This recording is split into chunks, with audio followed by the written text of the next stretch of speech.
Bonjour à vous la team parisienne, j'espère que vous allez bien. Donc prestation du Paris Saint-Germain, le PSG s'est imposé 2-1 face à Toulouse par une réalisation de Hakimi et de Messi et Van de Boomer là, je sais plus comment il s'appelle, le joueur qui a marqué un coup franc. D'ailleurs, on va parler de ce coup franc parce que c'est pas normal le placement de Donnarumma, c'est pas normal. Mais bon, franchement, je veux redire le positif. Le PSG a quand même bien joué. D'ailleurs, Hakimi qui a été vraiment pour moi l'homme du match. Il a été très très bon. Il a été partout. Des fois, je l'ai même vu sur le côté gauche. Vraiment, il a été vraiment très très bon. Et j'ai vraiment kiffé Hakimi. Hakimi a été très très bon.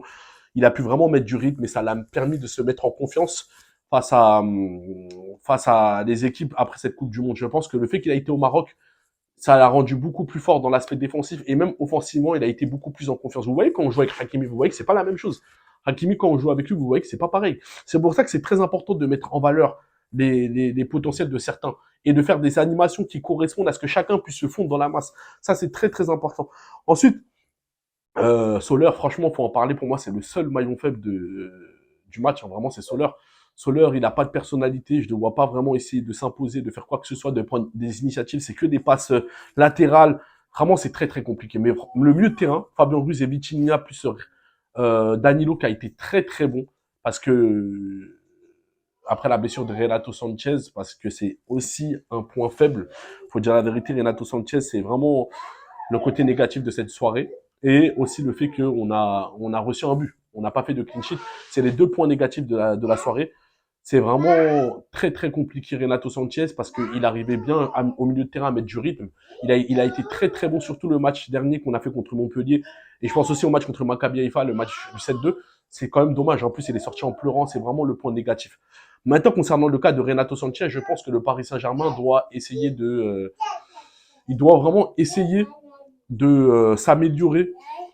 Et Renato Sanchez, je pense qu'il doit se faire opérer. Vraiment, je pense qu'il doit se faire opérer. C'est très, très important. Il doit vraiment se faire opérer. Je pense que cette année, on doit oublier Renato Sanchez et qu'on le fasse opérer si c'est vraiment opérable, que le staff technique prenne une décision par rapport à ça. Parce que c'est un joueur qu'on a vraiment besoin. Pourquoi ne pas prendre son temps et avoir ce qu'on souhaite que se précipiter, ne pas avoir ce qu'on souhaite? Ça veut dire de le laisser vraiment faire une préparation physique, bien se faire opérer, comme ça il revient tranquillement pour l'année prochaine. Je préfère faire ça comme ça, au moins on va le retrouver dans un autre rythme. Si on espère qu'il n'y a pas d'autres blessures, parce qu'il paraît c'est souvent le pied droit, et là c'est quand même problématique.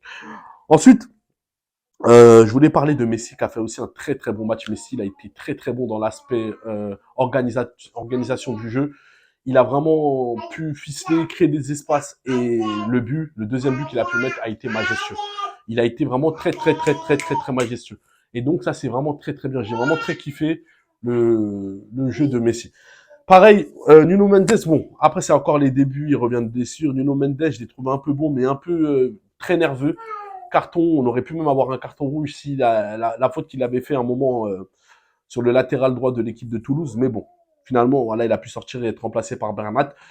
Danilo en tant que 6, vraiment, je ne m'attendais pas, je pensais pas qu'il allait faire un bon match, mais là, il a fait un très très bon match, il a pu bien écarter le milieu de terrain, créer de l'espace et vraiment essayer de organiser ce milieu de terrain. Voilà. Malgré que pour moi, il est meilleur en tant que défenseur central, mais vraiment, il a fait un très très bon match. Et de toute façon, on n'a pas le choix. Le match contre le Bayern, on n'aura pas le choix de le mettre 6. Vraiment, on n'aura pas le choix. Parce que Zahir Emery, certains, ils demandent pourquoi on ne le fait pas jouer. En tant que 6, pour moi, ça reste très, très limite. Il a quand même 16 ans, ça nécessite un jeu avec expérience. Tu vas jouer contre Kimmich, Goreska, mettons pas les charrures avant les bleus. Mais franchement, cette équipe, je l'ai trouvé vraiment écartée. Ça combinait beaucoup. Je trouve qu'il y a moins de déchets techniques. Bon, il y en a quand même. On perd trop de pertes de balles comme Ekitike. Ekitike, franchement, il a été très bon dans le fait qu'il a aspiré les défenseurs centraux. Il crée de l'espace. Il était vraiment très très haut. Et ça a permis d'avoir un équilibre. Ça a permis d'avoir un appui pour ouvrir des espaces. Ça, c'est très très important. Et c'est ce que je demande au Paris Saint-Germain. Le fait qu'on puisse mettre un joueur beaucoup plus haut pour créer des espaces. Donc ça peut être très bien. Maintenant, Ekitike, il faut qu'il s'améliore dans ses qualités de passe. Parce que des fois, il fait des passes au pif. Il fait une passe ou il fait une talonnade, faire une talonnade sans forcément savoir à qui la mettre. Et ça, c'est très important. Ça nécessite une technicité. Mais sinon, en dehors de ça, franchement, Galtier, il a fait des très bons changements, malgré que Soler, j'ai pas compris pourquoi il est resté aussi tard sur le terrain. Fallait faire des changements très, très rapidement. Zahir Emery, il a fait une très, très bonne entrée. Il a pu apporter jouer à l'entrejeu, combiner. Et ça a été très, très bien. Vraiment. Ça a été vraiment très, très, très, très bon par rapport à ça. Ensuite, par rapport, euh, par rapport aussi à, il y a un joueur aussi que je voulais parler, c'était Vitinha et Vitinha, précisément, qui a été très très bon aussi. mais qui doit travailler son jeu, ses tirs. Parce que c'est vrai que son tir, il n'est pas trop bon. Vraiment. Il tire tout vent, c'est souvent trop haute, limite, on dirait que ça va sortir du stade. Ça, c'est des choses qu'il doit travailler.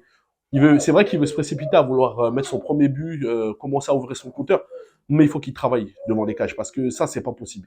Il tire n'importe comment. Ça, c'est, s'il vous plaît, il faut qu'on travaille ça. Galtier, il faut que tu travailles ça avec ton jeu. Et comment il s'appelle, Fabien Ruiz aussi, qui a été très très bon. Vraiment très très bon, Fabien Ruiz. Moi, j'ai bien aimé son match. Certains vont dire qu'il a pas fait un bon match, mais moi, je trouve que c'est intéressant par rapport à ce qu'on a pu voir les derniers matchs. Je trouve que c'est quand même intéressant. Et je pense qu'ils sont en train de monter en puissance. Et c'est quand même positif. C'est vraiment très très positif. On espère juste que le PSG va continuer comme ça contre Marseille, qu'ils vont continuer comme ça de la même manière contre Monaco et contre le Bayern. On verra peut-être qui dit. Mbappé va peut-être revenir, on verra. Hein. Qui dit, on verra. Peut-être sa blessure, elle va se régénérer très très rapidement parce qu'il n'y a pas de science exacte par rapport à ça. Donc voilà, par rapport à cette rencontre-là, on fera un live TikTok plus vers le soir parce que là, j'ai quand même des trucs à faire, mais on fera ça ce soir, vers les alentours de 22 h peut-être, possible, hein, je vous garantis rien. Je vais essayer de faire un live, on va essayer de débriefer, de décortiquer l'attitude des joueurs durant ce match. D'ailleurs, n'oubliez pas de vous abonner, likez, partagez, abonnez-vous, aidez-moi à faire grandir cette chaîne, c'est très très important. Il faut qu'on atteigne la barre des 4K, c'est très important sur YouTube, c'est la prochaine étape. Il faut qu'on atteigne aussi la barre des 1000 abonnés sur Instagram. Et pareil sur TikTok, je compte sur vous, incroyablement parisien sur les 3 réseaux sociaux. Donc voilà, sur ce, passez une bonne soirée et allez Paris.